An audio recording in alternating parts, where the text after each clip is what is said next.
Dear students, let us start today's study.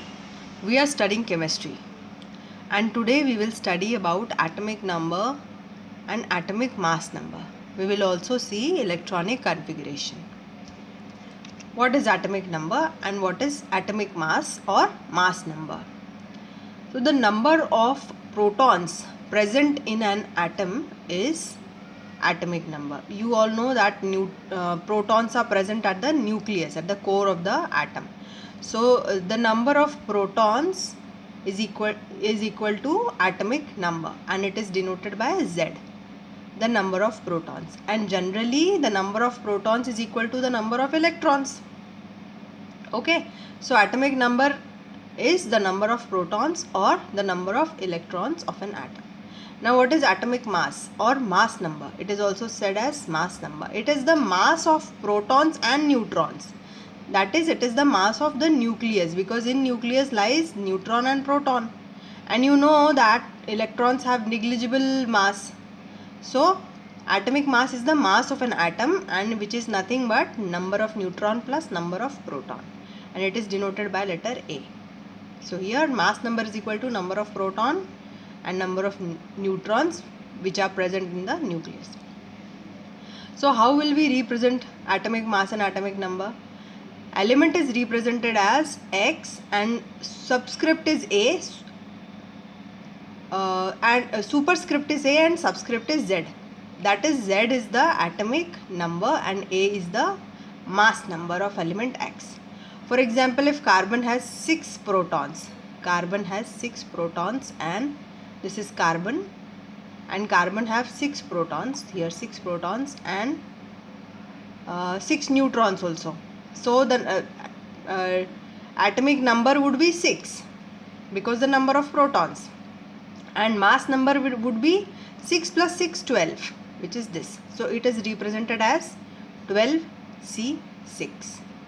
This is the representation of atomic number and atomic mass or mass number. Now electronic configuration. In an atom, the electrons revolve around the nucleus in different energy shells or orbits. You know that electrons revolve around the nucleus in orbits, and all the orbits have definite energy. Therefore, they are called energy levels. Energy levels are K, L, M, N. Like this, we have studied also. This is the first energy level is K, then L, then M, then N. Okay. So the electrons in K shell have the least energy. Here these electrons have least energy, and as they keep on going to the other energy levels, their energy go on increasing. And how many electrons can a shell have? This is given by the formula 2n square, where n is the number of orbits. N is the first orbit. For K shell, n is equal to 1. For second orbit, n is equal to 2. Like this. And third orbit, n is equal to 3.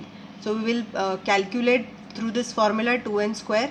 So from this formula, we will come to know that the maximum number of shells, maximum number of electrons each shell can have is first orbit 2, second 8, then 18, then 32. And the number of electrons in the last shell is valence electrons. Okay, when an electrons move from lower energy level to higher energy level, energy is absorbed. And when electrons move from higher to lower energy level, then energy is released, and this energy is often released in the form of light. Now what is octet rule? Atoms are most stable when their outermost electron shell is full. Most of the elements cannot have more than 8 electrons in their outermost shell, even if the capacity to take up more electrons. This is octet rule. What is octet rule? That the tendency of atoms to prefer to have 8 electrons in their valence shell. So the electrons want to have 8 electrons in their valence shell, in their outermost shell. This tendency is called the octet rule.